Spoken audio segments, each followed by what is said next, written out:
Nous te recommandons nos intelligences, nos âmes, nos esprits et nos vies.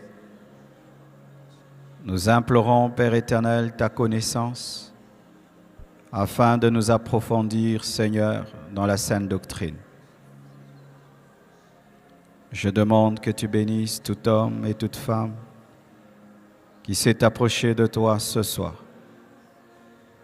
Je prie que ta bénédiction vienne sur chacun de nous. Et je prie, Père éternel, que tes paroles de vie, de foi et de sagesse nous soient communiquées.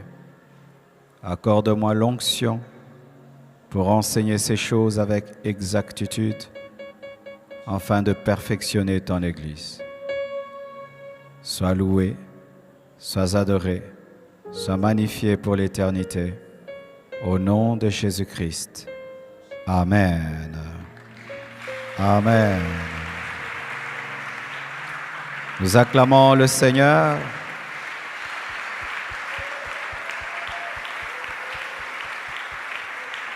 Amen. Recevez nos salutations fraternelles ce soir au nom de Jésus et soyez les bienvenus à ce premier culte normal depuis le déménagement. Amen. Tous les cultes de la semaine qu'on a eus depuis qu'on a déménagé, c'était dans le cadre d'un jeûne. Mais là, c'est nos cultes normaux et nous devons prendre l'habitude d'y venir parce que l'Église grandit par une vie normale. Amen. Aujourd'hui, je vais continuer les enseignements sur l'eschatologie, sur le retour de Jésus. Et je vais parler des détails, des précisions. Vous savez, pendant qu'on enseignait, je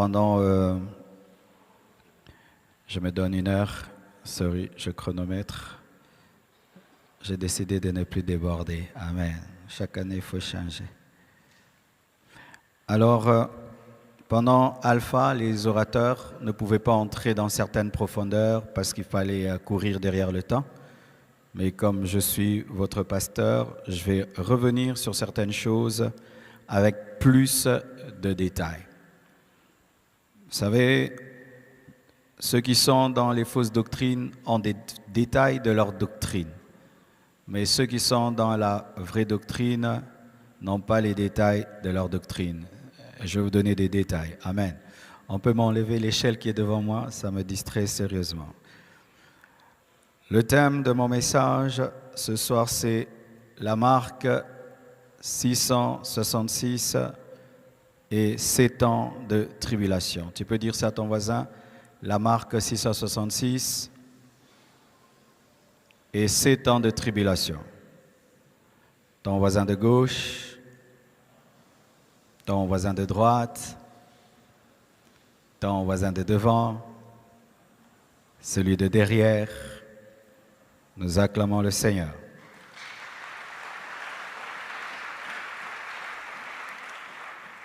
Alors je vais commencer par les 7 ans de tribulation. Parce qu'on a beaucoup enseigné, on a dit 7 ans de tribulation, 7 ans de tribulation, 3 ans et demi, mais on n'a pas vraiment donné des versets. Il ne faudrait pas que vous puissiez sortir de cet enseignement seulement avec des dogmes dans la tête. Le pasteur avait dit, mais vous n'avez pas des versets. Amen. Donc aujourd'hui, je vais aller calmement vous donner les versets pour chaque chose qui a été dite jusqu'à la marque de la bête, clairement, simplement, comme c'est des fausses doctrines enseignent. Amen.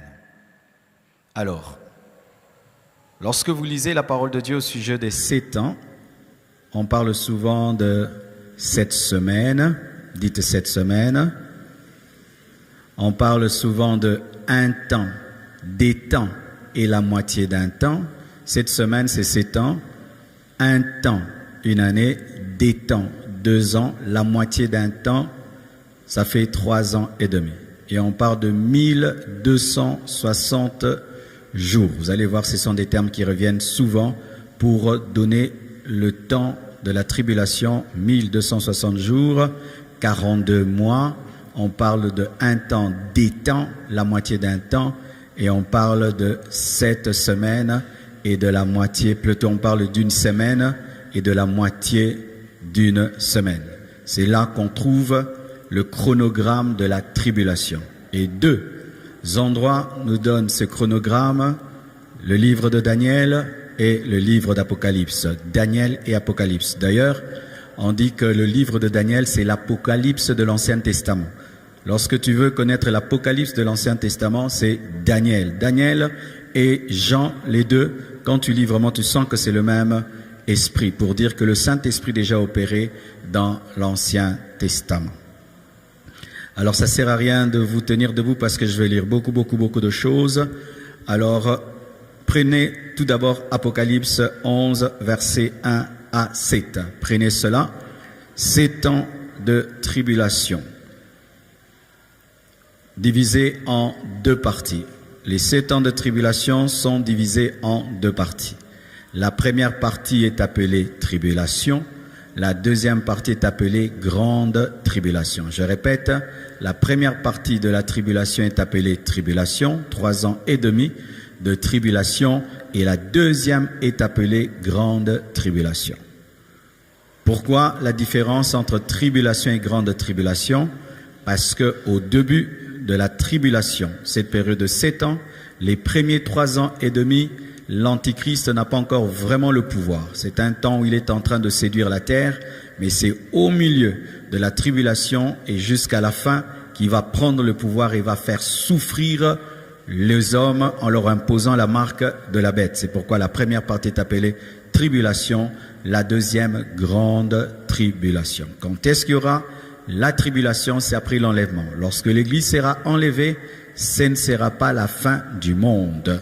Ce sera la fin de la grâce, la fin des temps des nations. Mais le monde va continuer après l'enlèvement. Verset. Apocalypse 11, versets 1 à 7. La Bible dit ceci. On me donna un roseau semblable à une verge, en disant, lève-toi et mesure le temple de Dieu, l'autel et ceux qui y adorent. Mais le parvis extérieur du temple, laisse-le en dehors et ne le mesure pas, car il a été donné aux nations, et elles fouleront au pied la ville sainte pendant 42 mois. Dites 42 mois.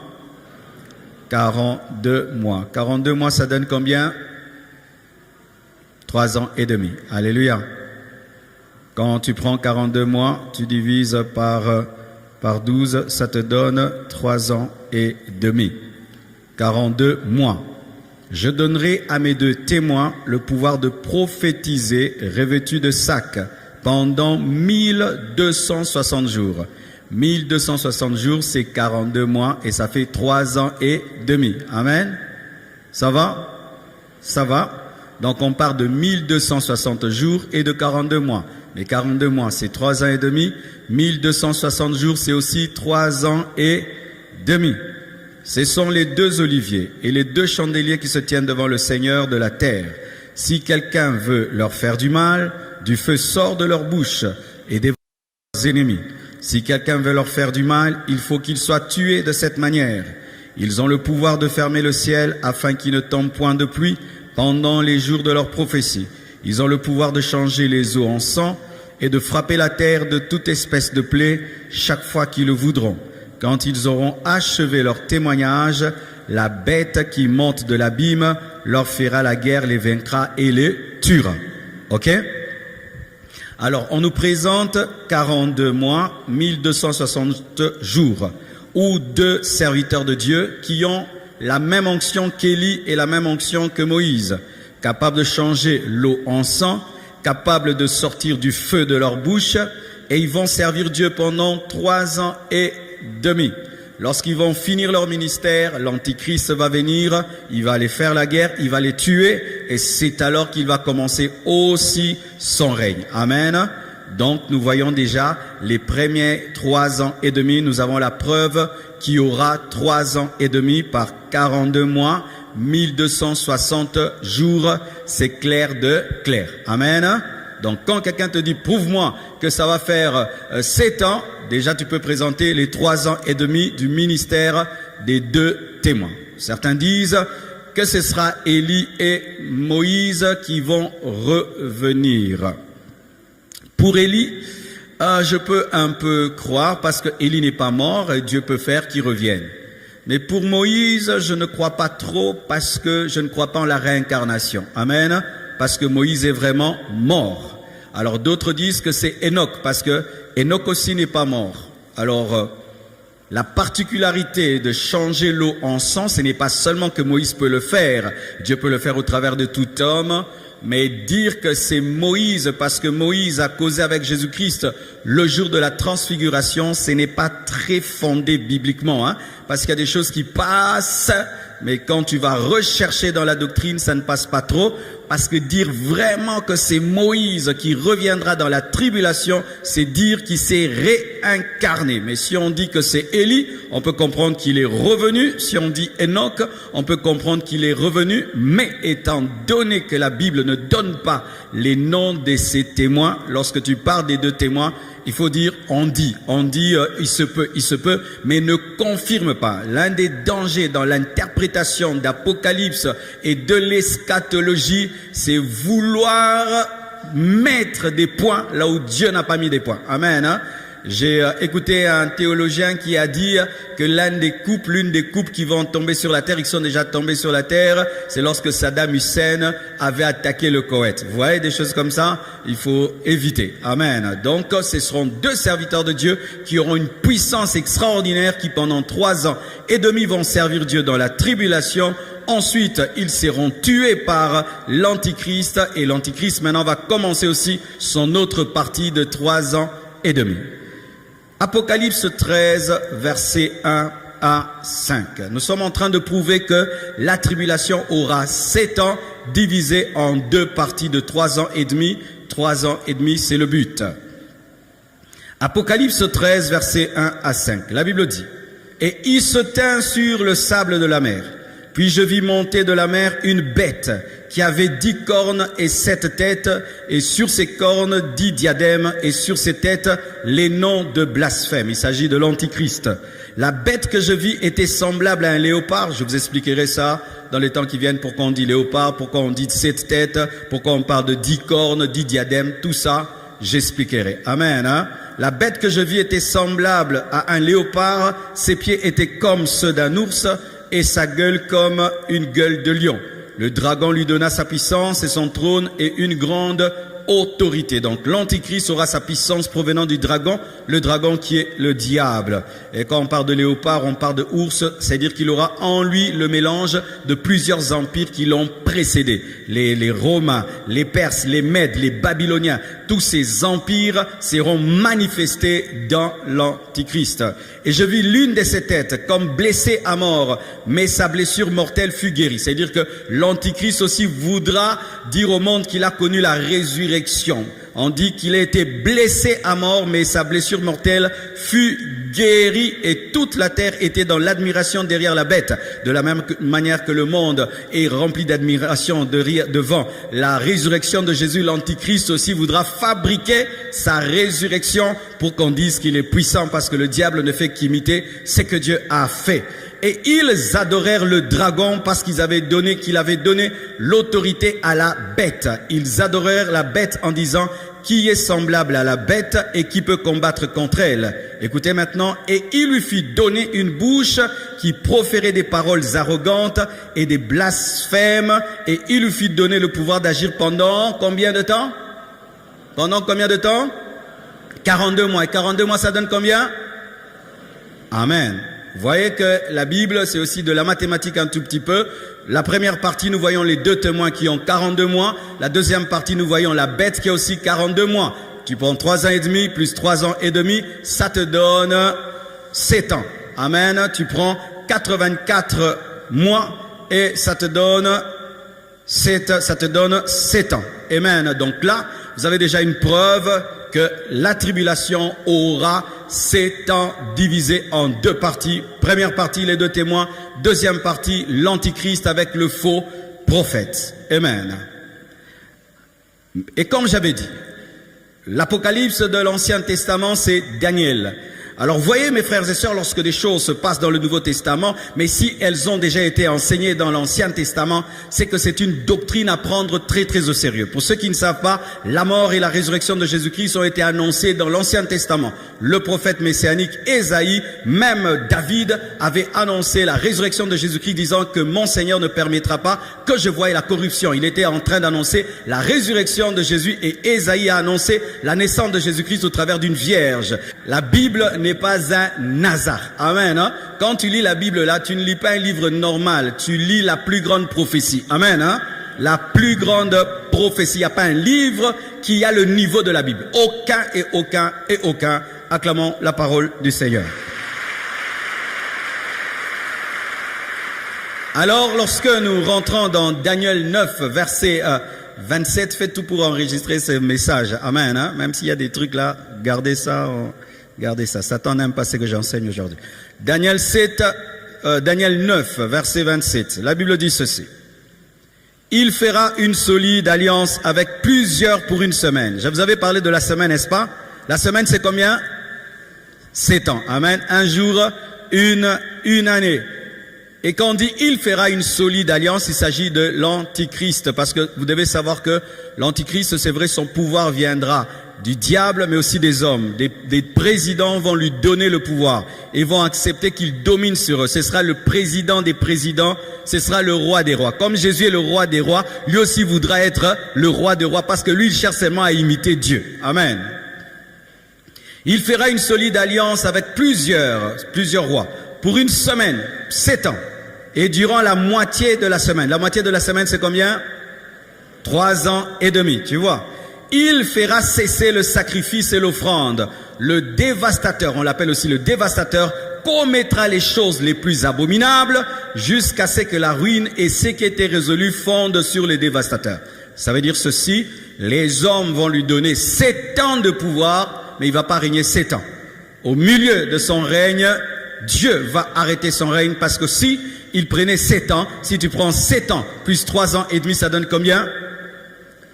10 ans et demi. Amen. C'est-à-dire que le plan du diable serait que la tribulation puisse prendre 10 ans et demi, mais Dieu, afin d'épargner les élus, va arrêter à 7 ans. Amen. Parce que l'Antichrist, après avoir pris le pouvoir, voudra régner 7 ans, mais Dieu va arrêter à 3 ans et demi. Amen. Son projet, ce sera 7 ans, mais Dieu va arrêter les 7 ans à 3 ans et demi. Pourquoi? Pour les martyrs de la tribulation, afin qu'ils ne puissent pas les persécuter à l'excès. Amen. Alors mes frères et sœurs, si nous lisons également Daniel 7, versets 25 à 26, la Bible dit toujours au sujet de l'Antichrist, il prononcera des paroles contre le Très-Haut. Il opprimera les saints du Très-Haut. Il s'agit des Juifs et des chrétiens qui vont refuser de prendre la marque, et il espérera changer les temps et la loi. Et les saints seront livrés entre ses mains pendant un temps. Un temps, ça fait quoi? Une année. Des temps, ça fait 2 ans. Et la moitié d'un temps, ça fait 3 ans et demi. Amen. Vous voyez dans le verset Daniel 9, verset 27, on lui donne une semaine, mais nous voyons dans Daniel 7, 25 à 26, on divise cette semaine en moitié. Amen. Vous êtes là? Alléluia, c'est clair, on voit qu'il aura 3 ans et demi. Les hommes vont lui donner 7 ans. Le diable va lui donner 7 ans, mais Dieu va lui donner 3 ans et demi. On dit, les saints seront livrés entre ses mains pendant un temps, des temps et la moitié d'un temps. Pourquoi on les livre entre les mains? Parce que dans la tribulation, il n'y aura pas la grâce. Amen. Là, on n'est pas livré entre les mains du diable. Mais dans la tribulation, les saints seront livrés entre ses mains et ils devront tenir jusqu'à la mort. Amen. C'est ça la différence. Là, tu n'es pas livré entre les mains de Satan, mais après l'enlèvement, tu seras livré entre ses mains et tu dois tenir bon jusqu'à la mort. Ils seront livrés entre ses mains pendant un temps, une année, des temps, 2 ans et la moitié d'un temps, ça fait 3 ans et demi. Puis viendra le jugement et on lui ôtera sa domination qui sera détruite et anéantie pour jamais. On parle de sa défaite lors de la bataille de l'Armageddon, lorsque Jésus-Christ viendra avec les enlevés, détruire l'armée de l'Antichrist qui va se liguer contre Israël. C'est là qu'il sera détruit après 3 ans et demi de règne. Amen. Prenons également Daniel 12, versets 4 à 7. Lorsque vous voyez dans la Bible quelque chose se répéter, 42 mois, un temps, des temps, la moitié d'un temps, 7 semaines, 1260 jours, sachez que ça arrivera, ça arrivera. Donc quand nous prêchons là, 7 ans de tribulation, 7 ans de tribulation, nous n'inventons rien, c'est écrit clairement dans la Bible. Daniel 12, verset 4, la Bible dit ceci. Toi, Daniel, tiens secrète ces paroles et scelle le livre jusqu'au temps de la fin, notre temps. Plusieurs alors le liront et la connaissance augmentera. C'est ce qui nous arrive déjà. Et moi, Daniel, je regardais et voici 2 autres hommes se tenaient debout. L'un en deçà du bord du fleuve et l'autre de là du bord du fleuve. L'un d'eux dit à l'homme vêtu de lin, qui se tenait au-dessus des eaux du fleuve, quand sera la fin de ces prodiges? Écoutez, et j'entendis l'homme vêtu de lin qui se tenait au-dessus des eaux du fleuve, il leva vers les cieux sa main droite et sa main gauche, et il jura par celui qui vit éternellement que ce sera dans un temps, des temps et la moitié d'un temps, et que toutes ces choses finiront quand la force du peuple saint sera entièrement brisée. Alléluia! Ça veut dire que Israël, lors de la bataille d'Armageddon, la force des Juifs sera entièrement brisée. Vous devez savoir que l'armée juive est parmi les plus puissantes armées du monde. C'est un petit pays capable de tabasser des grandes nations. Et ils n'ont presque jamais perdu des guerres depuis ça fait un temps. Ils arrivent à dominer les Palestiniens. Ils ont frappé pendant la guerre de 7 jours, c'est ça? De 7 jours l'Égypte et tout le reste. Mais cette fois-ci les Juifs, malgré leur puissance, ils seront réduits à leur dernière force. C'est alors qu'ils vont crier vers Jésus-Christ et Jésus reviendra avec l'Église et détruira l'armée de l'Antichrist. Et on dit clairement après un temps, des temps et la moitié d'un temps, clair de clair, la grande tribulation aura 3 ans et demi et la tribulation aura 3 ans et demi et ça donne 7 semaines, ça donne 1 semaine et ça donne 7 ans. Amen. Apocalypse 12, versets 13 à 14. Écoutez ceci. Apocalypse 12, 13 à 14. Quand le dragon vit qu'il avait été précipité sur la terre, il poursuivit la femme qui avait enfanté l'enfant mâle. Et les 2 ailes du dragon, du grand aigle plutôt, les 2 ailes du grand aigle furent données à la femme afin qu'elle s'envolât au désert vers son lieu où elle est nourrie un temps, des temps, la moitié d'un temps, loin de la face du serpent. Le dragon, c'est le diable, la femme, c'est Israël. Ce passage parle de la persécution des Juifs qui ont engendré Jésus. L'enfant dont on parle, c'est Jésus qui a été engendré par Israël et le diable est en colère contre les Juifs parce que ce sont les Juifs qui ont donné le Messie au monde. Amen. Et l'Israël sera très persécuté pendant la grande tribulation et pendant 3 ans et demi, un temps, des temps, la moitié d'un temps. Toujours clair de clair. Apocalypse 12, versets 1 à 6.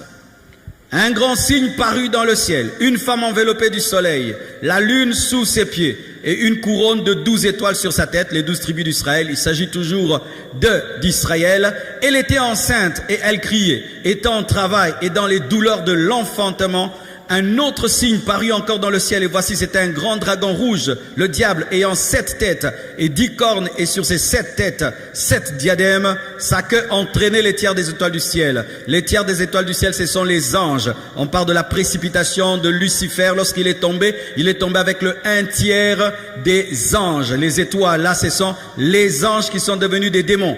Et les jeter sur la terre. Le dragon se tint devant la femme qui allait enfanter. Il ne s'agit pas de Marie, amen, il s'agit d'Israël, afin de dévorer son enfant lorsqu'elle aurait enfanté. Elle enfanta un fils qui doit paître toutes les nations avec une verge de fer. C'est Jésus, n'est-ce pas?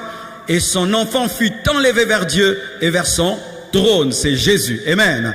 Et la femme s'enfuit dans le désert où elle avait un lieu préparé par Dieu, c'est-à-dire que Dieu prendra soin d'Israël aussi pendant la tribulation, afin qu'elle fût nourrie pendant 1000 1260 jours, ça donne combien? 3 ans et demi. Amen. Acclamons la Bible. Amen.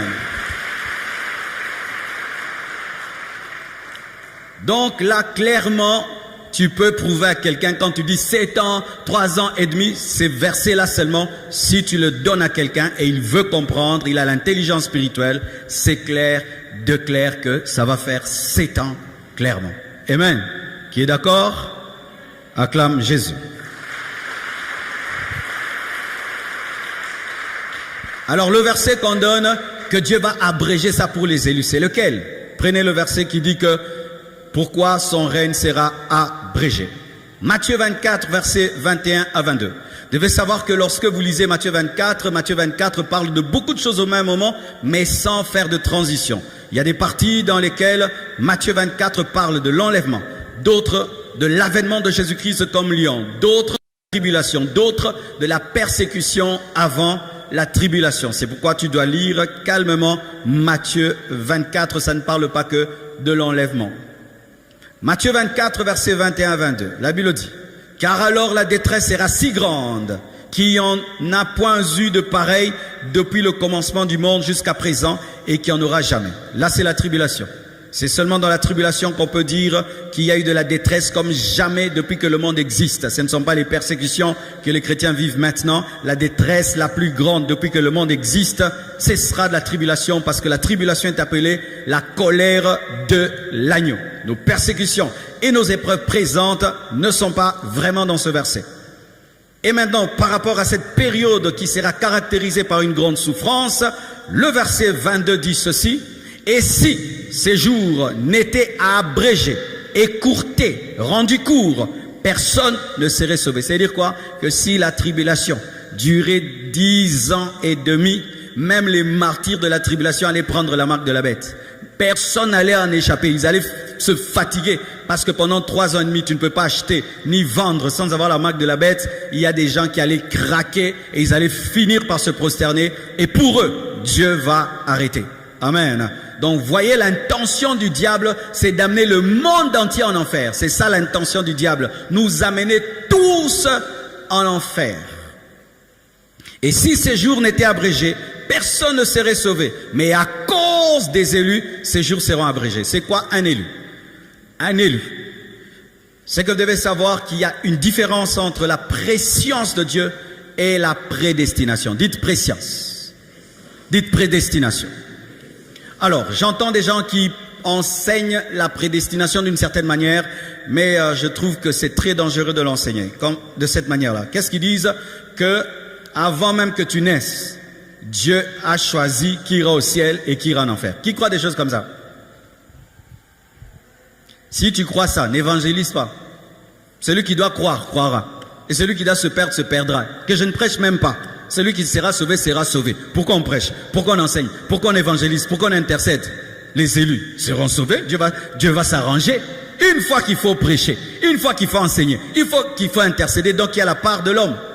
Amen. Alors, pourquoi leur on parle des élus? Les élus, ce sont les gens qui acceptent et qui accepteront.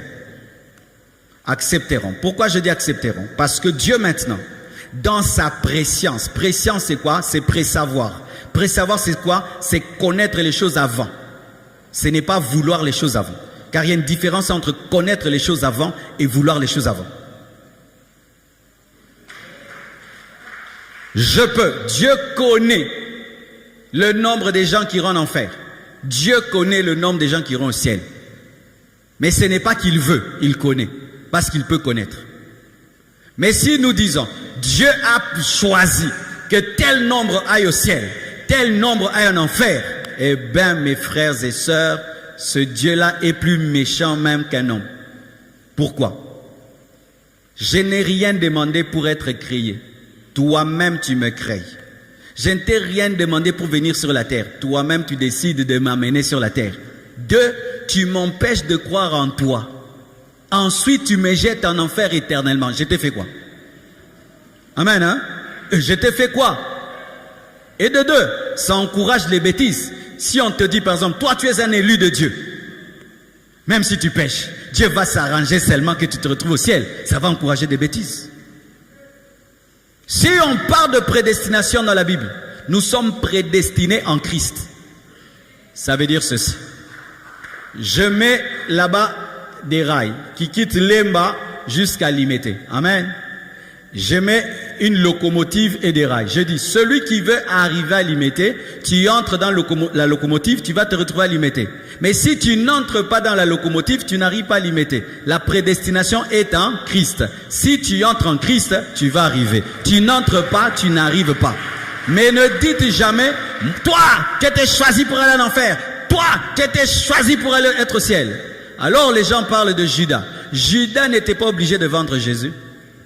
Et il n'était pas aussi obligé de se suicider, il pouvait se repentir parce que Pierre aussi s'est repenti et Jésus l'a recueilli. Les deux ont fait un péché, mais Pierre s'est ressaisi, Jésus l'a reçu. Si Judas s'était repenti, il allait être reçu. Mais Dieu qui connaît toutes choses avait vu en avance comment son fils allait mourir et il a écrit parce qu'il connaît les choses en avance.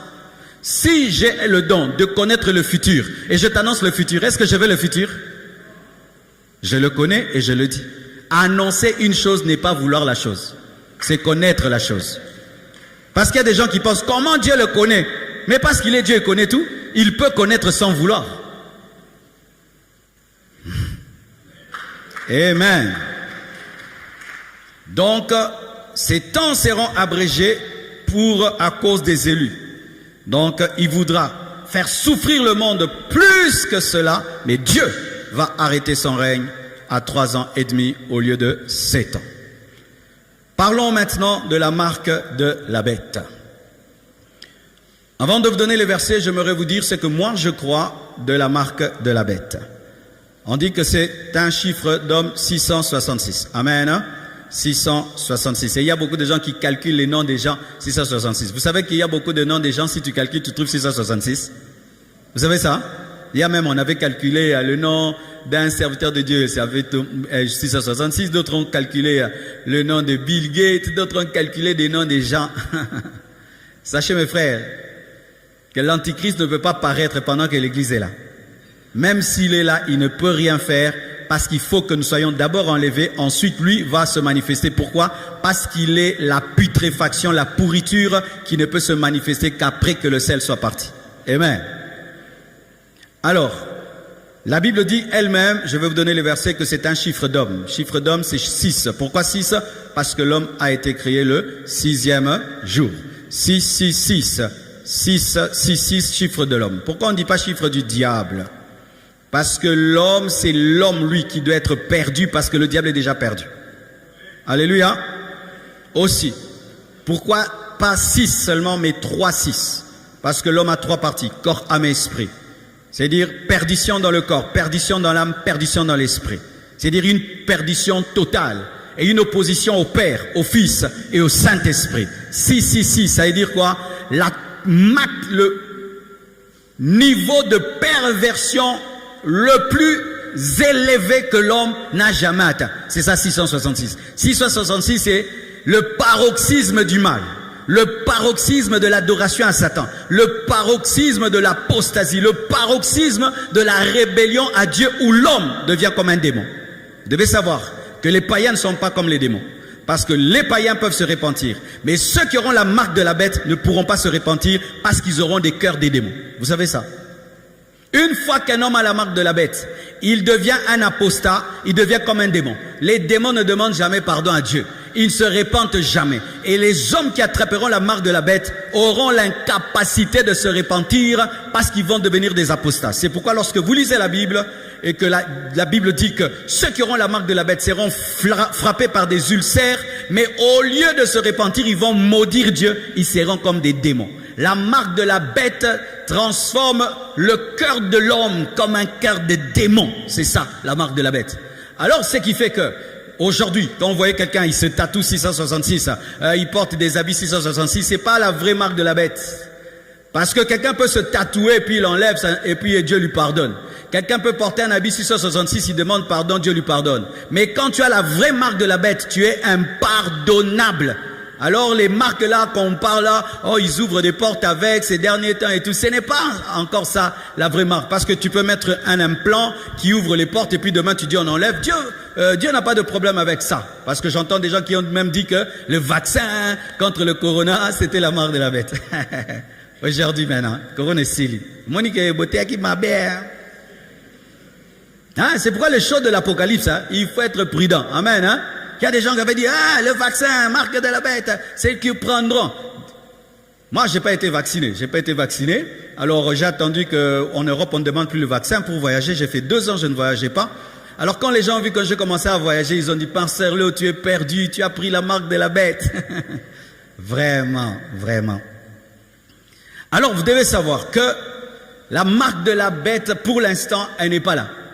Elle est en préparation. Si quelqu'un te dit aujourd'hui, oh, j'ai la marque de la bête, ce n'est pas la vraie marque de la bête, parce que si quelqu'un prend la marque de la bête maintenant, entre guillemets, il peut se repentir, Dieu lui pardonne. Mais dans la tribulation, ce n'est pas possible. Et donc, pour l'instant, la marque de la bête n'est pas là. Amen. Et la marque de la bête, ce n'est pas seulement un signe que quelqu'un écrit, c'est une adoration à Satan. En plus, c'est une clé. C'est un passeport qui permet de vendre, d'acheter, de voyager.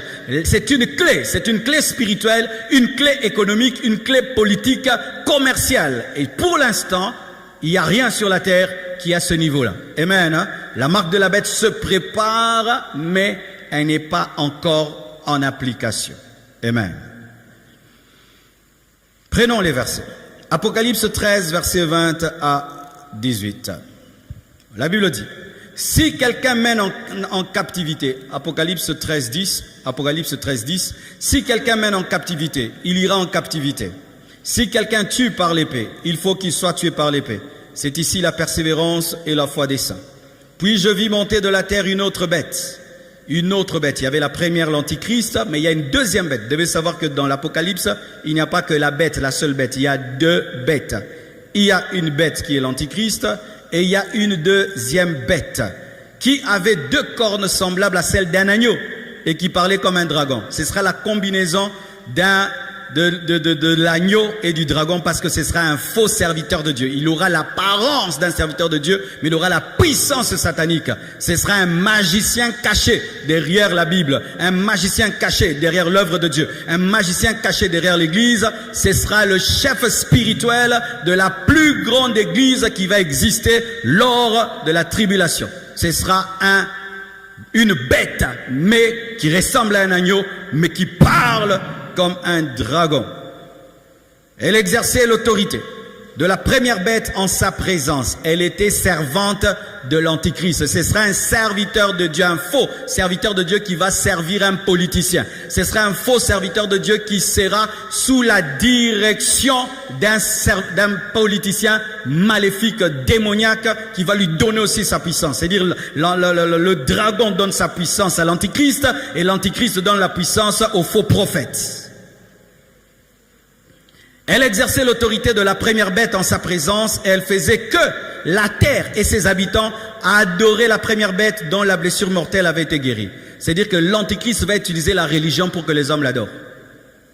L'Antichrist viendra dans les églises qui vont rester après l'enlèvement pour que les hommes de Dieu disent à leurs fidèles de l'adorer. C'est ce qui va arriver. Comme on entend maintenant des pasteurs qui viennent, oh, votez tel, oh, votez tel. Nous, on ne fera jamais ça. Amen. Pardon. Ici, on prête seulement la Bible. On ne dit pas votez tel, votez tel. Parce que si je me tiens ici, je dis votez tel. Maintenant, toi, tu es de l'opposition, toi, tu es du pouvoir. Moi, je suis le pasteur de vous tous. Amen. Donc ici, c'est pas voter tel, c'est recevoir Jésus, croyez à lui, aller au ciel. Amen. Mais en ce temps-là, ce sera un serviteur de Dieu qui va dire à ses fidèles d'adorer la bête, parce que la bête c'est Christ, la bête est Dieu. Et comme ils ont confiance en leur pasteur, ils vont croire en leur pasteur, alors que derrière le pasteur, il y a Satan. Waouh! C'est terrible, hein? C'est pourquoi l'église doit être au milieu du village. Amen, hein? C'est très important. Elle opérait des grands prodiges, même jusqu'à faire descendre du feu du ciel sur la terre à la vue des hommes. Qui faisait des miracles comme ça dans la Bible? Vous le connaissez? Qui faisait descendre le feu sur la terre? Élie. Le faux prophète fera des miracles comme Élie. Vous qui aimez les miracles plus que la parole, plus que le caractère. Il a le caractère du dragon, mais il fait des miracles comme Élie. Il est doux comme un agneau, mais il parle comme Satan. Il fait les miracles comme Élie, mais par la puissance satanique. Une combinaison de satanisme, de l'agneau, du dragon. Terrible. C'est pourquoi faites attention au mélange. Alléluia. Faites attention au mélange. Quelqu'un, il parle ici, chrétien. Il descend là-bas, païen. Faites très attention.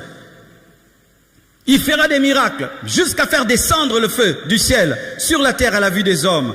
Et elle séduisait les habitants de la terre par des prodiges qui lui étaient donnés d'opérer en présence de la bête, disant aux habitants de la terre de faire une image à la bête qui avait la blessure de l'épée et qui vivait, d'adorer la bête ressuscitée, mais la fausse résurrection.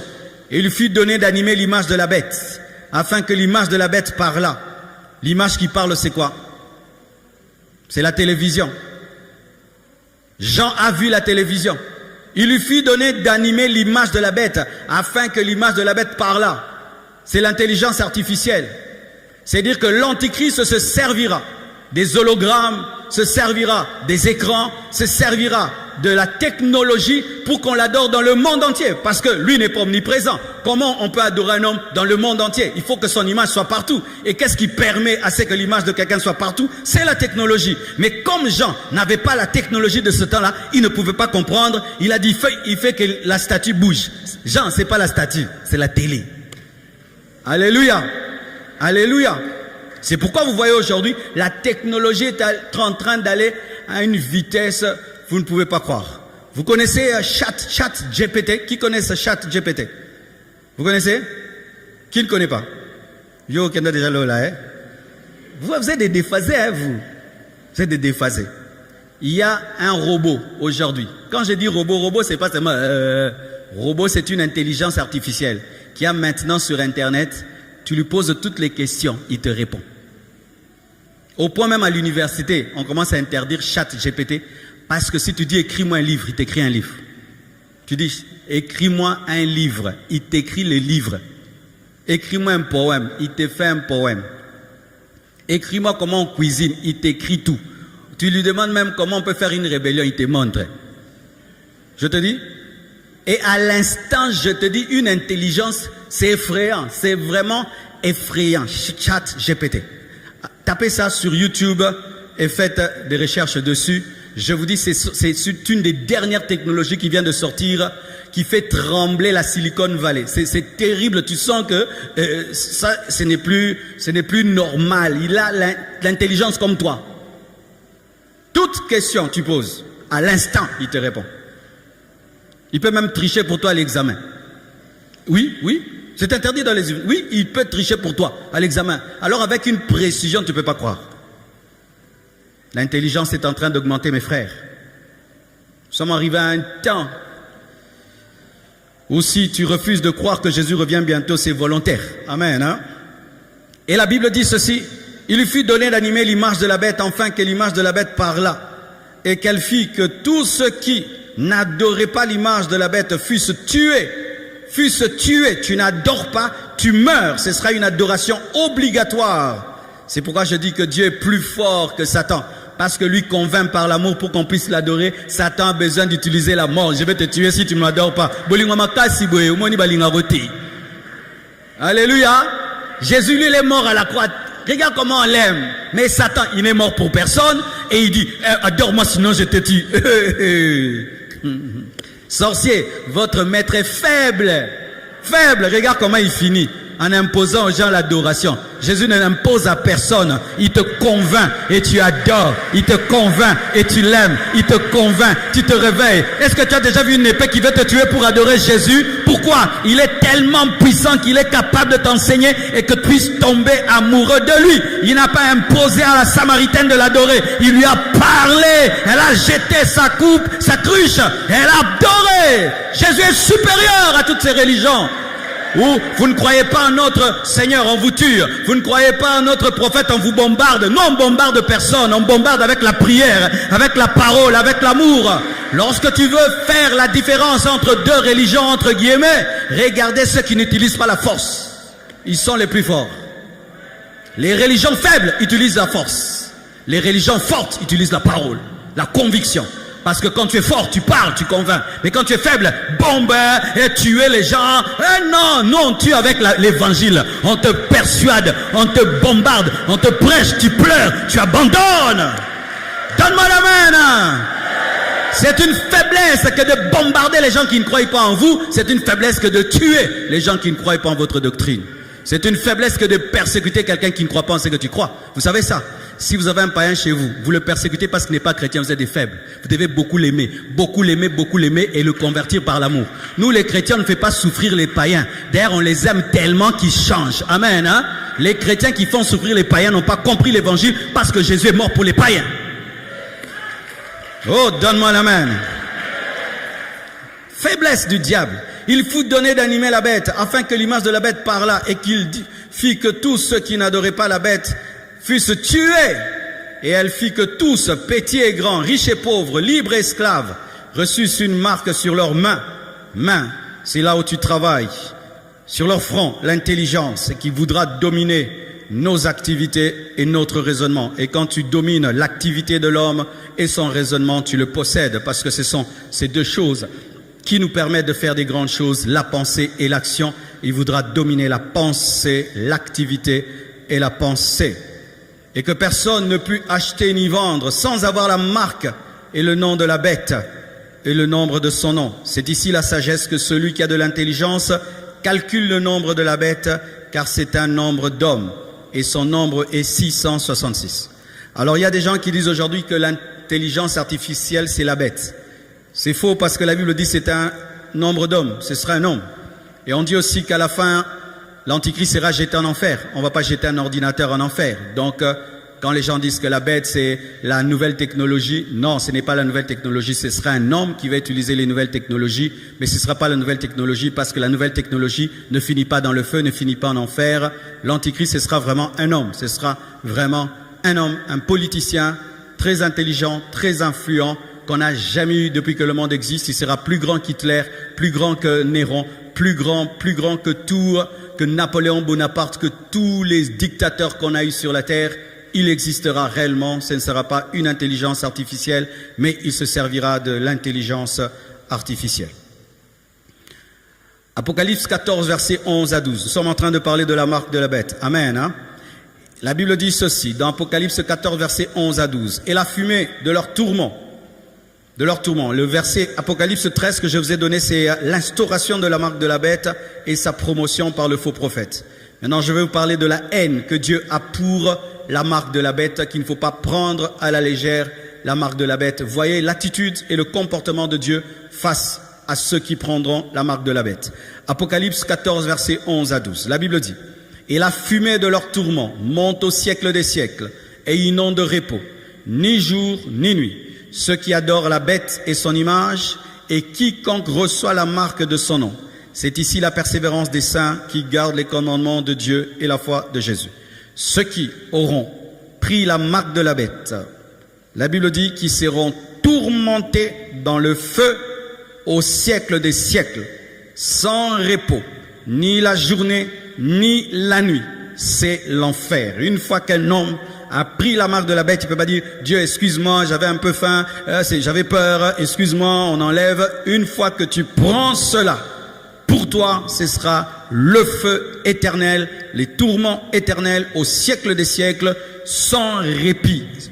Parce que la douleur, des fois, elle lâche et puis elle revient, mais ce sera une douleur qui ne se reposera jamais, qui ne s'arrêtera pas une seule seconde. Donc, frère, rater l'enlèvement, ce n'est pas aller en enfer, mais c'est être proche de l'enfer.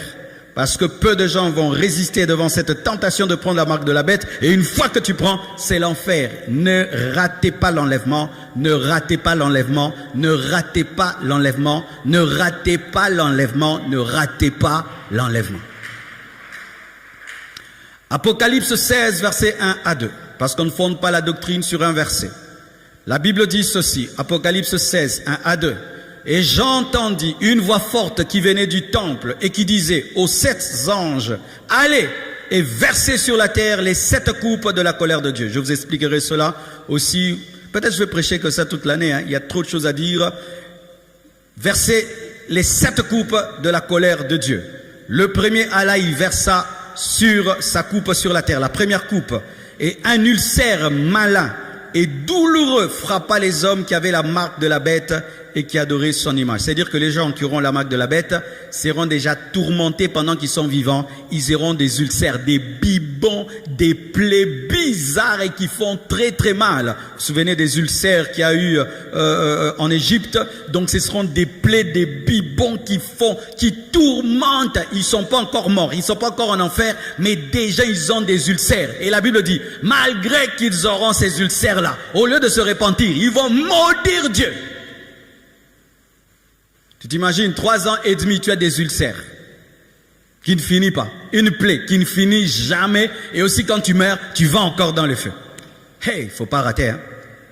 Alléluia. Il ne faut pas rater. Moi, j'aime même pas une douleur là qui me fait mal ici. Maintenant, il serre. Encore. Apocalypse 16. Verset 19, verset 20 à 21. La Bible dit ceci. Et la bête fut prise, et avec elle le faux prophète, qui avait fait devant elle les prodiges par lesquels ils avaient séduit ceux qui avaient pris la marque de la bête et adoré son image. Ils furent tous les deux jetés vivants dans les temps ardents de feu et de soufre. Et les autres furent tués par l'épée qui sortait de la bouche de celui qui était assis sur le cheval, Jésus, et tous les oiseaux se rassasièrent de leur chair. Trop de choses à dire ici. 1. Malgré toute la force là de l'Antichrist qui va dominer sur la terre, le jour que ces 3 ans et demi de règne vont prendre fin, on va seulement les prendre comme ça, comme un beignet. On va les jeter dans les feux. Dites comme un beignet. Il y a des gens, quand ils font des choses, tu penses vraiment qu'il est fort. Mais quand le temps s'arrête, Dieu le prend seulement comme un beignet dans le feu. Et quand vous lisez la Bible, ce sont les 2 seules personnes de toute l'humanité qui iront en enfer sans mourir. Donc ils ne vont même pas passer par la mort. C'est vivant, feu. C'est écrit. Battant la Bible Malem, mettez-moi ça. La Bible dit ceci. Et la bête fut prise, et avec elle le faux prophète qui avait fait devant elle les prodiges par lesquels ils avaient séduit ceux qui étaient pris, qui avaient pris la marque de la bête. Et ils furent tous les deux jetés vivants, n'est-ce pas? Vivants, on ne dit pas morts. Pour révéler le niveau de la colère de Dieu. Donc ils n'auront même pas besoin de passer par la mort. Dieu ne va même pas les tuer, donc c'est les prendre directement dans le feu. Les 2. Et là, il n'y a pas de démons en enfer. Là, il n'y a pas le diable en enfer. Ce seront les premières personnes qui vont inaugurer l'enfer. J'aimerais un peu parler aux satanistes qui sont ici et les sorciers. Parce que les sorciers vont à l'église, parce que Judas est à l'église. Si dans l'église de Jésus-Christ, il y avait 12 personnes, il y avait un Judas. Si tu as 24 personnes, 2 Judas. Si tu as 10 000 personnes, combien de Judas? Alors j'aimerais vous parler à vous, sorciers, féticheurs, magiciens, qui vous déguisez en chrétiens, venez parmi nous, vous cherchez à envoûter les gens, déranger les gens.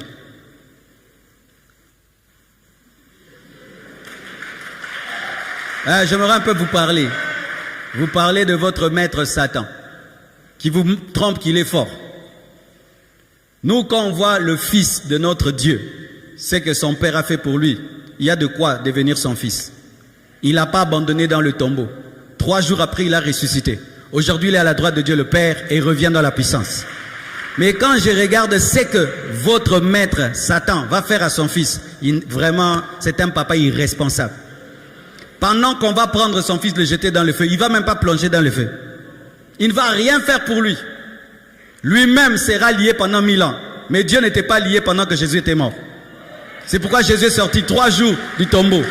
Mais pendant que l'Antichrist se fera 1000 ans dans le tombeau, et même il crie, Papa, Nazosika! Satan Nazosika, Nazosika!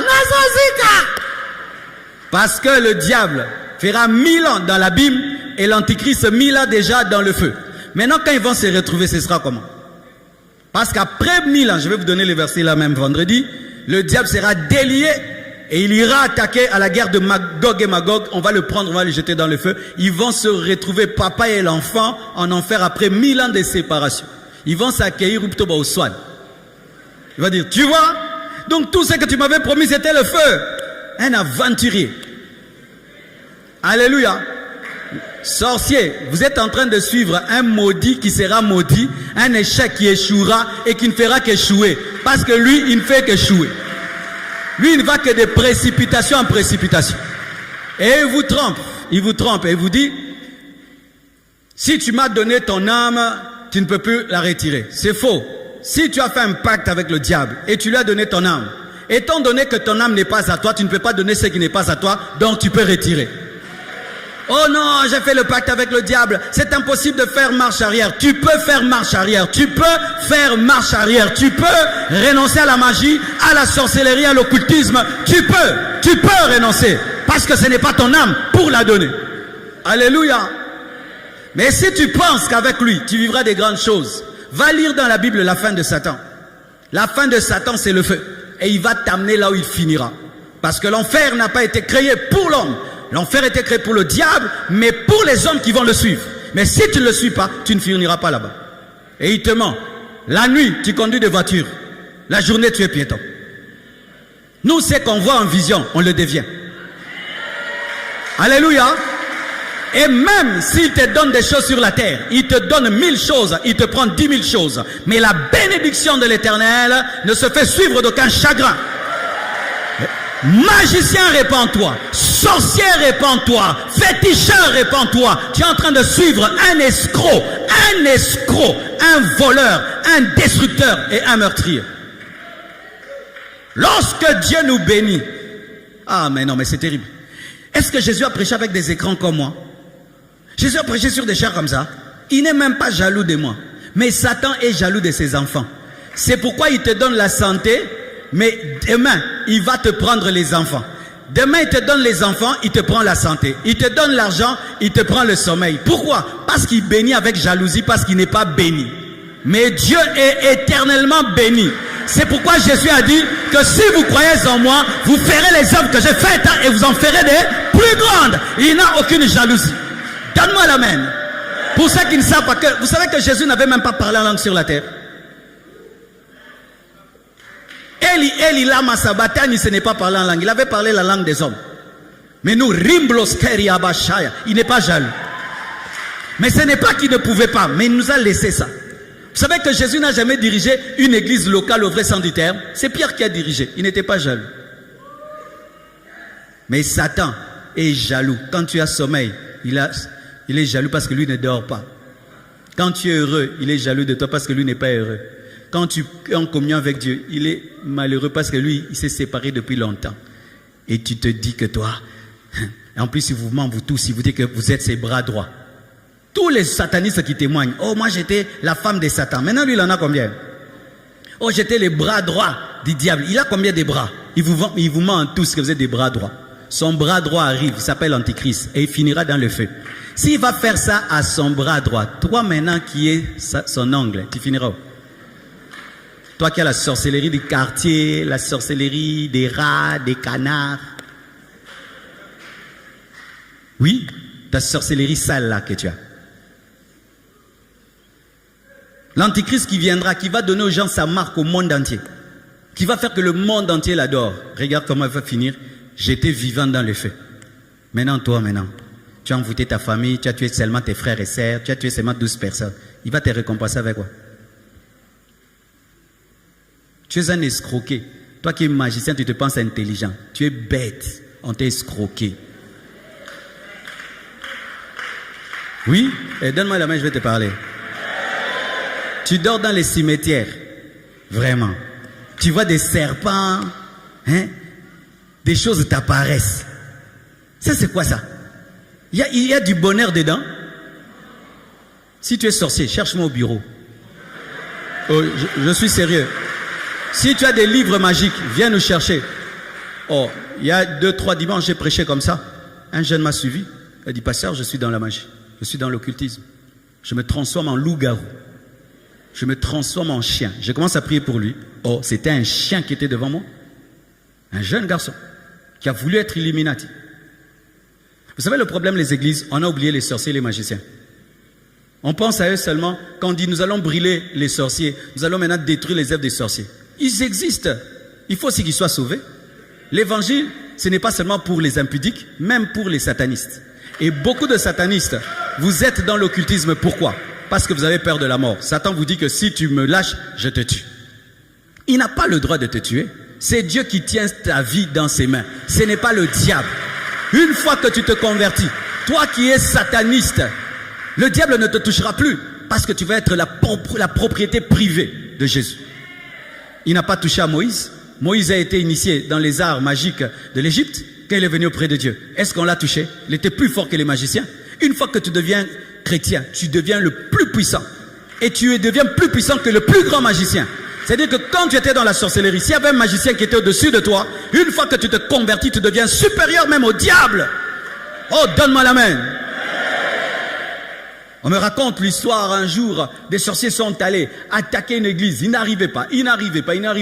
Alors le diable a fait une réunion.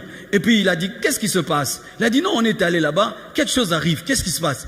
Quand on commence à leur attaquer, si seulement ils disent Jésus, quand ils disent seulement Jésus, ils ont ouvert les yeux, sa tête est par terre.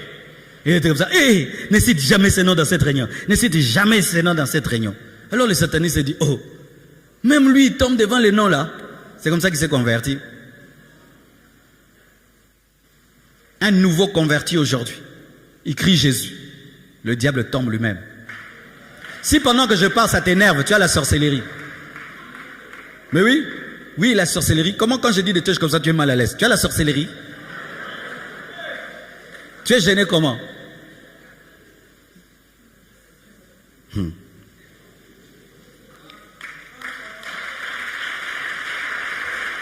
Et vous devez savoir qu'il y a plusieurs sortes de sorcellerie. La sorcellerie est citée, la magie et la sorcellerie sont citées comme des œuvres de la chair. Il y a une autre sorcellerie, pour ceux qui ne savent pas, c'est une sorcellerie de manipulation et de jalousie. Si comme tu es là, si quelqu'un te raconte ses projets dans ton cœur, tu n'aimes pas, ça n'arrive jamais. Tu as une sorcellerie. Tu as une sorcellerie charnelle. Et tu sais ça d'ailleurs, que toi si tu as la haine contre quelqu'un, des mauvaises choses lui arrivent toujours. Tu as une sorcellerie. Oui, c'est une œuvre de la chair. Beaucoup de gens pensent que la sorcellerie, c'est d'abord une œuvre de l'esprit. Non, la Bible dit, parmi les œuvres de la chair, il y a la magie, il y a la sorcellerie.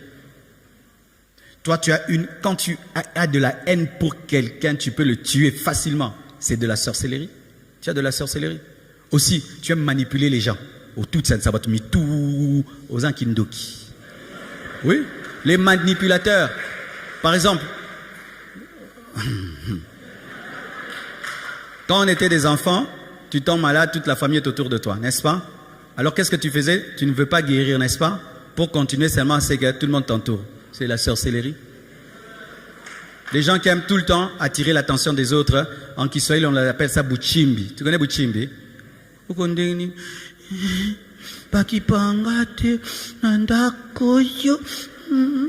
Mais tu bête au bela qu'il fallait boyer babino moko. Buchimbi kindoki. Maintenant, quand tu as la sorcellerie charnelle, maintenant tu as une porte d'entrée pour la sorcellerie spirituelle. C'est comme maintenant on va te donner la vraie sorcellerie. Tu vas utiliser maintenant cette jalousie pour commencer maintenant à tuer les gens maintenant par les démons. Mais déjà toi tu les tues par ton esprit. Parce que tu ne sais pas, l'esprit de l'homme aussi a de la puissance. Ce n'est pas seulement les démons qui ont la puissance, même l'esprit de l'homme. C'est pourquoi il y a des gens, si seulement tu racontes tes projets, ça n'arrive jamais. Il n'a pas des démons, son esprit est tellement mauvais qui s'oppose à ça, ça n'arrive pas. Ndokyozawa. Oui, certaines personnes au dernier jour, Dieu va te dire, tu étais sorcier. Je dis, oui, dans sa pacte, na diable était qui moté manoizake bandoki. Tu rencontres quelqu'un, tu vas voir quelqu'un, il est tellement heureux dans sa vie que tu rentres à la maison, tu n'arrives pas à dormir. Tu n'arrives pas à dormir.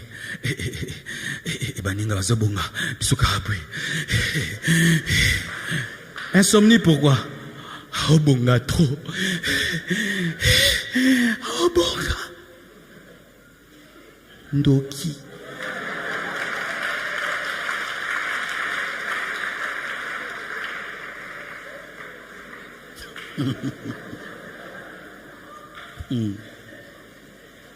Au point où tu n'aimes pas voir le succès des autres parce que tu connais ce que ça va te faire, tu refuses.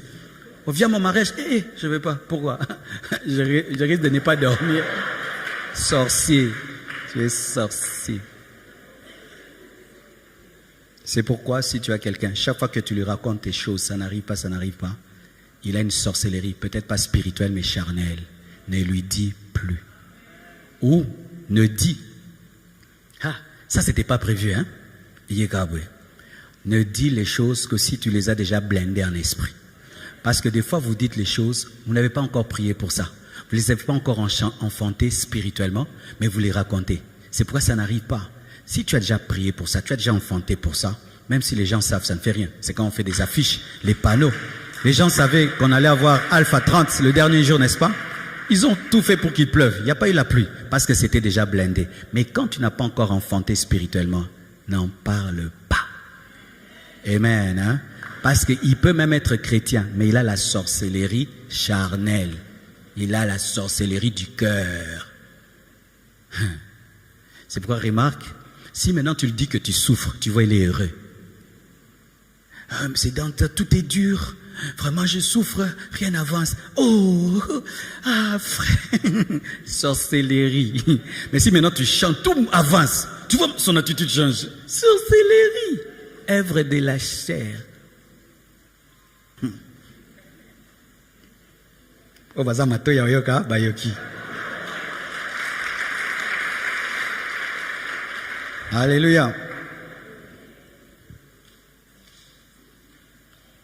Apocalypse 20, verset 4, pour finir, la Bible dit « Et je vis des trônes, et à ceux qui s'y assirent furent donnés le pouvoir de juger.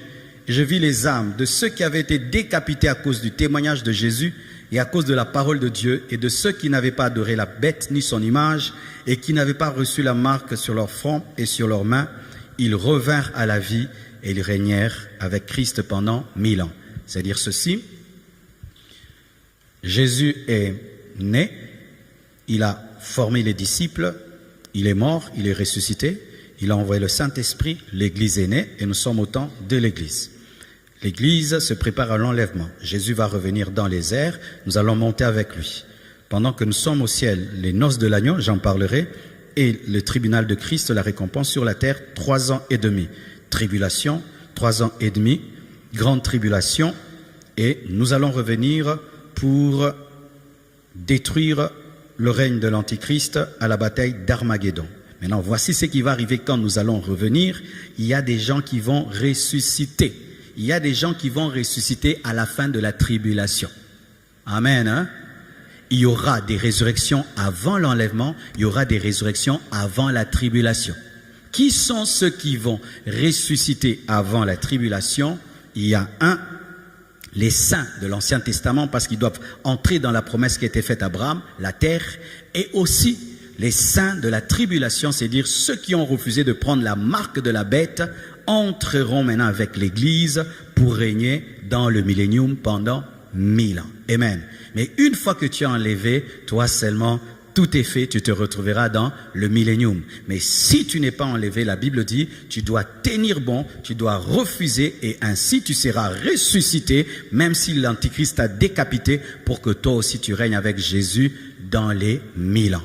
Et ceux qui sortiront de la tribulation comme les martyrs de la tribulation dans les 1000 ans, même si le diable sera délié après 1000 ans pour les séduire, ils ne seront pas séduits. Ceux qui seront séduits, ce sont leurs enfants.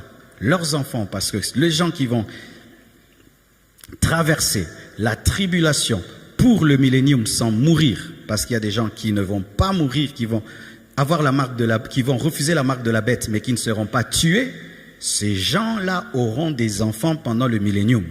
Et c'est leurs enfants, ce sont leurs enfants qui seront tentés après 1000 ans. 1000 ans, c'est beaucoup.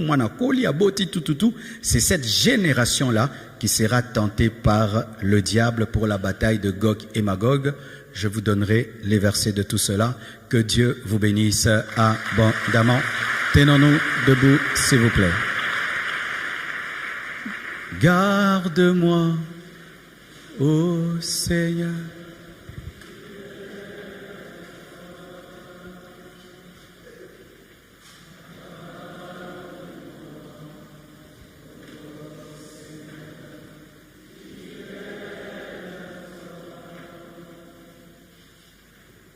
J'ai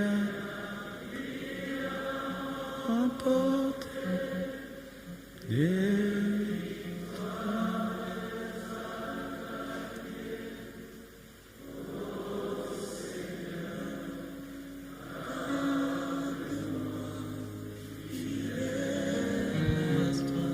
Dis avec moi, Seigneur Jésus,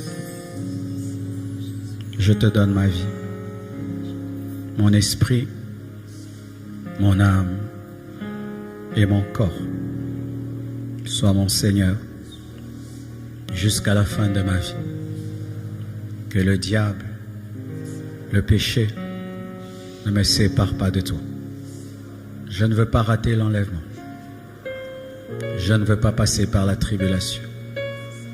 Aide-moi, Jésus, par ton esprit. Donne-moi de prendre au sérieux ces choses. Donne-moi de les enseigner. Donne-moi de les partager. J'ai ainsi prié. Amen. Merci beaucoup.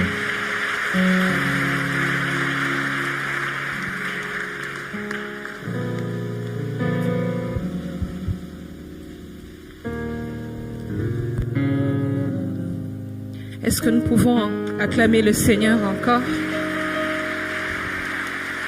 Inclinons nos têtes dans la prière, remercions le Seigneur pour cette parole. Élevons nos voix, prions. Seigneur, merci pour ta parole ce soir. Merci de nous avoir parlé. Merci Seigneur, Dieu de gloire, de nous aider à marcher, à continuer à marcher avec toi. Bénis ton serviteur qui nous a parlé. Bénis Seigneur, Dieu de gloire, le prochain culte le vendredi. Donne-nous Seigneur à aimer encore ta parole, à aimer encore les enseignements. Épargne-nous d'être des auditeurs oublieux. Nous avons ainsi prié et nous disons merci Seigneur Jésus-Christ. Est-ce que nous pouvons acclamer le Seigneur? Que le Seigneur soit béni ce soir. Nous allons offrir au Seigneur ce soir. Nous aurons 2 services. Le premier service, nous allons apporter nos offrandes extraordinaires ainsi que nos contributions pour la construction. Je parlerai de ta bonté, de ta fidélité. Je dirai tout haut, tout haut, tout haut. C'est que tu as fait pour moi. Je proclamerai la gloire de ton nom. Je parlerai de ta bonté. Je parlerai de ta bonté, de ta fidélité. Je dirai tout haut, tout haut, tout haut.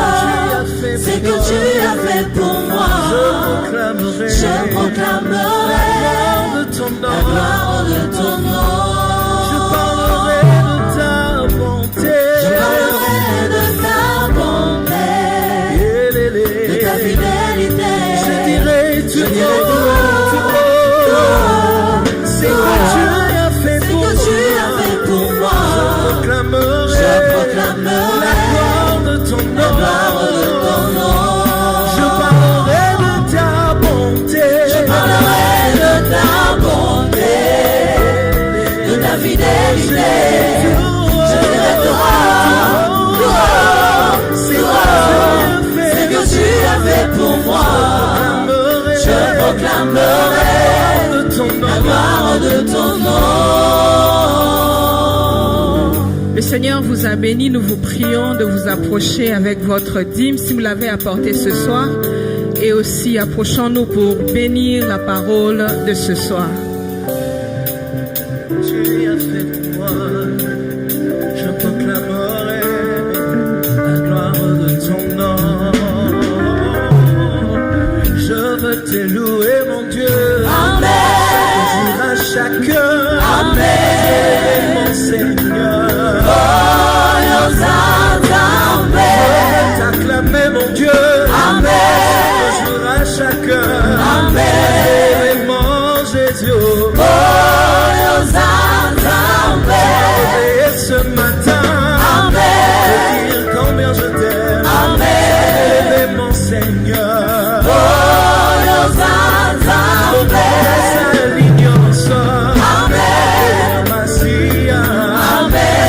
Sion Sopambale. Oh, Masia mo continama. Amen. Sion so asaledina. Amen. Seigneur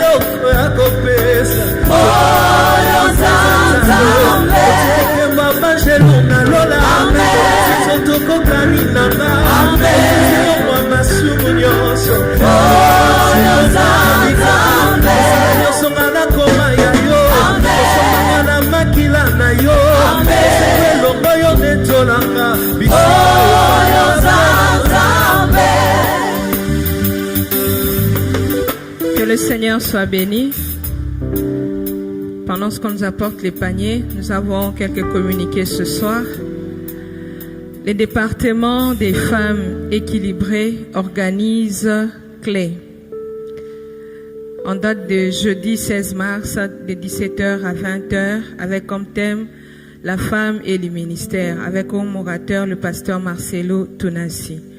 Lieu, salle de fête Première Dame, croisement Première rue, Dilandos et Petit Boulevard Limité Industriel. Visitez les stands du livre ou prenez rendez-vous au secrétariat tout le jour pour vous procurer les 5 livres du pasteur Marcelo. Vous pouvez également les télécharger sur www.amazon. Ça ne va pas. Les livres du prophète Jérémie Soudry sont aussi disponibles. Les prédications sont en format audio et aussi à la table de la presse située en face de l'estrade. Et vous pouvez également avoir les prédications chaque mercredi et vendredi de 10h à 15h. Quelques annonces. Demain à 17h jusqu'à 19h, les femmes auront intercession dans l'ancien temple. Au nouveau temple. Et les jeudis, donc demain, avec tous les hommes équilibrés de 18h à 20h dans la salle polyvalente du site 1. Action de grâce. Le frère Israël Akassia Soukami du département de formation, par son entité de baptême, rend grâce à Dieu pour une année de plus dans sa vie. Joyeux anniversaire, frère Israël. Mariage, il y aura bénédiction nuptiale le samedi 11 mars 2023 à l'extérieur de l'église. Il s'agit du frère Olivier Kissia Tamawese et la sœur Sarah Misombobi Boku Mbwana. Témoignage, nous voulons témoigner la grandeur de Dieu ce soir. Est-ce que nous pouvons acclamer le Seigneur? Une bien-aimée témoigne la conversion d'une personne au travers de son canal. Elle dit ceci: je travaille dans un hôpital aux États-Unis en tant qu'infirmière. Au 10e jour de Alpha 30, le pasteur Marcelo Tunasi avait prêché sur l'importance de gagner les âmes pour ne pas rater l'enlèvement.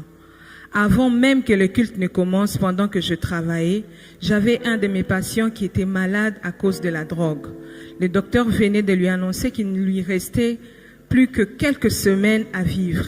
Mais le Saint-Esprit m'avait convaincu de lui parler de Jésus. J'ai obéi et je lui ai parlé de Jésus, de la vie éternelle en Jésus-Christ et de l'enfer. Juste après lui avoir parlé, la personne a accepté Jésus-Christ dans sa vie en répétant mes prières, mes paroles, que toute la gloire revienne à Jésus. Nous voulons inviter les hommes de Dieu, serviteurs de Dieu, de vous approcher afin que nous puissions bénir les offrandes de ce soir.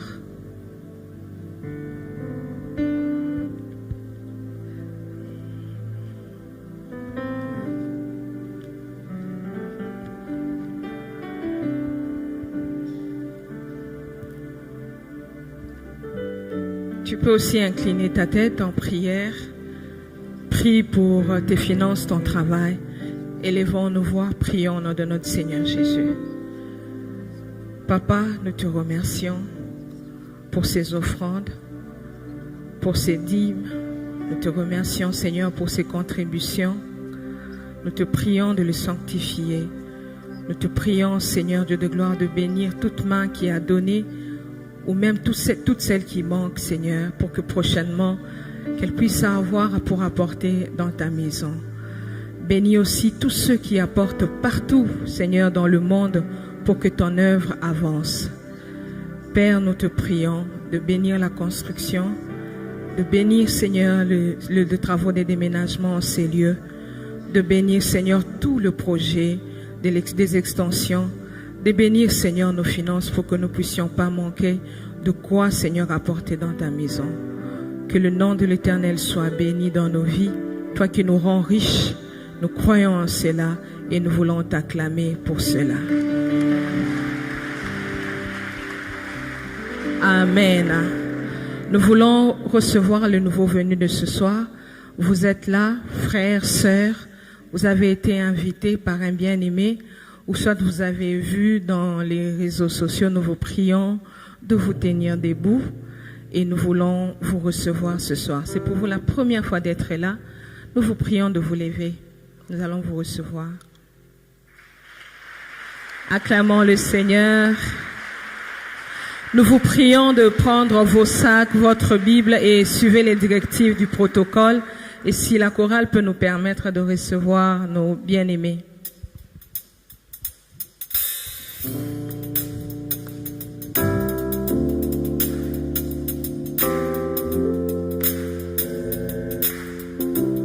Soyez le bienvenu. Soyez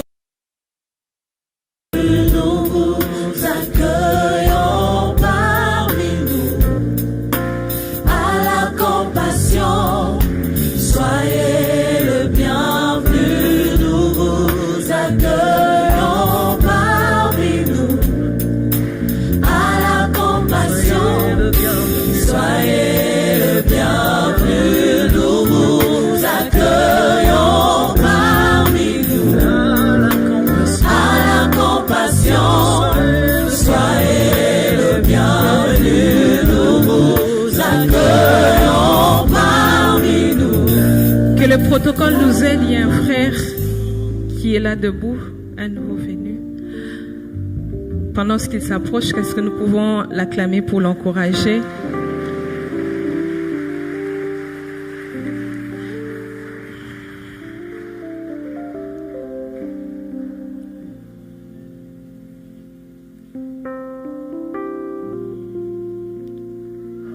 Acclamons le Seigneur, il est vivant. Nous sommes dans la joie ce soir de vous recevoir parmi nous. Nous sommes l'église de la compassion. Et ce soir, la prédication que vous venez d'écouter, vous pouvez encore revenir les vendredis pour l'écouter. Et si vous n'avez pas encore donné votre vie à Jésus, à la fin, ne soyez pas pressés. Il y aura des bien-aimés qui viendront parler avec vous. Et si vous voulez nous connaître aussi, ils pourront répondre à vos questions. Que le Seigneur vous bénisse abondamment. Y a-t-il quelqu'un qui a reconnu son invité ce soir, qui peut tout simplement balancer sa main? Acclamons le Seigneur. Je remets à papa la parole.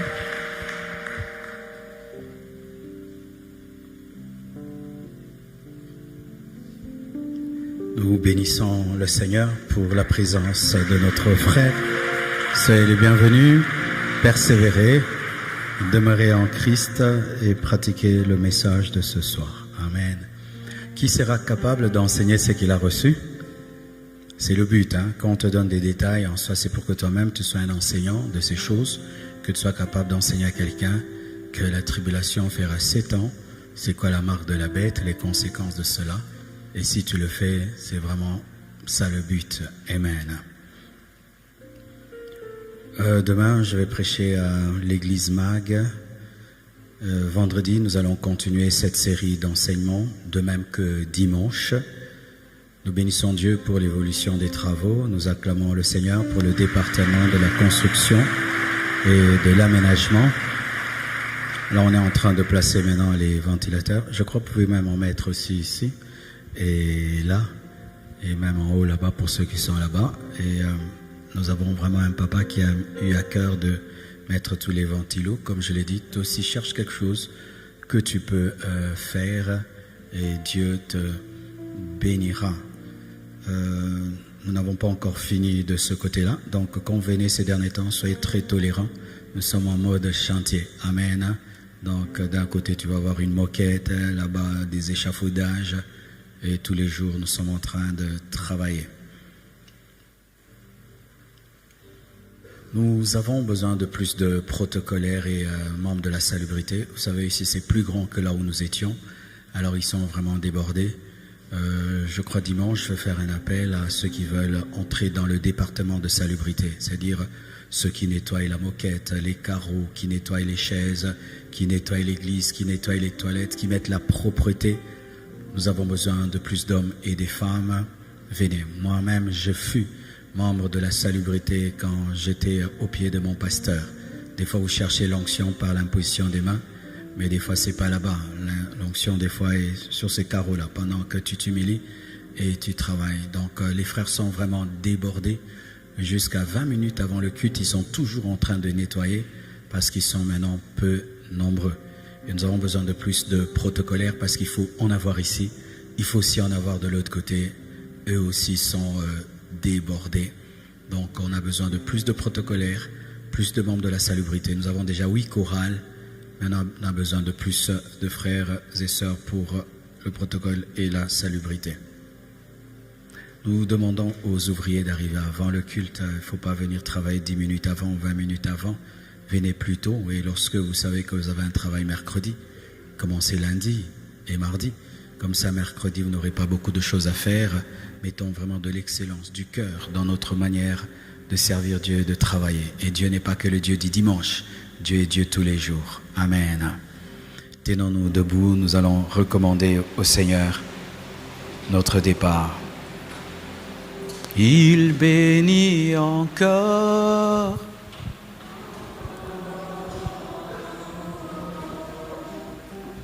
Il bénit encore, encore.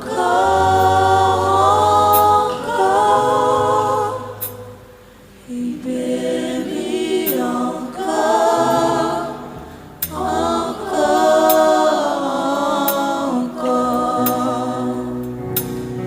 Le temps des miracles n'est pas passé. Il est le meilleur aujourd'hui, éternellement. Seigneur Dieu de gloire, je prie pour tous ceux qui traversent des moments difficiles. Je prie pour tous ceux qui s'attendent à toi. Je prie pour ceux qui n'ont pas d'appui et aucune source. Seigneur, je te prie d'intervenir. Je prie pour tous ceux qui traversent des moments de tentation. Je demande que tu les fortifies. Je prie, Père, pour tous ceux qui traversent des moments d'épreuve. Je prie que tu les fortifies. Je prie que tu confondes les plans du diable, les plans des sorciers. Je prie que tu bénisses cette église, cette communauté. Tu bénis ces enseignements et que l'ennemi ne puisse les voler. Accorde le transport et accorde à chacun de nous d'arriver à bon port sans aucun problème. Que Dieu te garde, que Dieu te bénisse, que Dieu t'exauce, que Dieu t'assiste, que Dieu se souvienne de toi. Au nom de Jésus-Christ. Amen. À vendredi. Merci.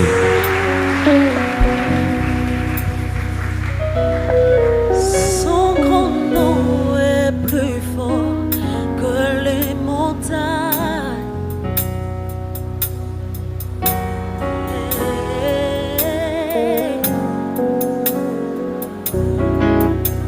Il bénit encore, encore. Il bénit encore, encore. Il bénit encore, encore. Le temps de miracle. Quelque chose m'a toujours étonné dans la parole de Dieu, c'est que Moïse est allé au sommet de la montagne, rencontrer le Dieu qui a créé l'or, le diamant et tout ce qu'il y a de précieux sur cette terre. Mais lorsqu'il rentre, il revient les mains bredouilles, mais avec une vision. Construire un tabernacle dans lequel il fallait qu'il y ait de l'or, qu'il fallait qu'il y ait des tissus de très grand prix. Et vers qui il va? Il va vers le peuple. Alors j'ai compris que Dieu donne la vision, mais sa provision pour la vision est cachée dans le peuple. Le Seigneur nous a donné une grande vision. Prêcher l'évangile dans le monde entier, en utilisant tous les canaux possibles. Mais nous avons besoin de toi. Nous avons besoin de vous pour y arriver. Pour la construction du temple, pour renouveler le matériel, pour implanter des extensions, pour organiser des conférences, nous avons des moyens financiers. Pour ceux qui sont au Congo, vous pouvez utiliser les moyens locaux, M-Pesa, Orange Money et tout le reste. l'étranger, vous pouvez utiliser des bancaires, vous pouvez utiliser PayPal et des virements. Et sachez que cela arrive et sera utilisé à bon escient. Et que vraiment Dieu vous bénisse, car l'arroseur est toujours arrosé. Soyez bénis. Amen.